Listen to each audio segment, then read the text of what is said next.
குடிப்பதற்கு பணம் கேட்டு கடப்பாறையால் கடையை அடித்து நொறுக்கிய நபர் குறித்த சிசிடிவி காட்சி.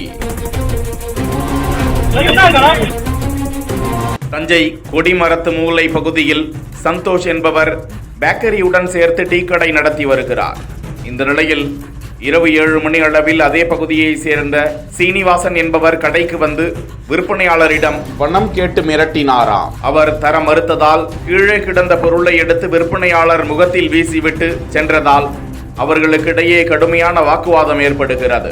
தொடர்ந்து சீனிவாசன் கையில் கடப்பாறையுடன் வந்து கடையில் இருந்த பொருட்களை அடித்து நொறுக்கி மிரட்டிவிட்டு செல்கிறார். இதனைத் தொடர்ந்து கடை உரிமையாளர் சிசிடிவி கேமரா ஆதாரத்தோடு தஞ்சை மேற்கு காவல் நிலையத்தில் இது குறித்து புகார் அளிக்க சீனிவாசன் மீது வழக்கு பதிவு செய்யப்பட்டுள்ளது.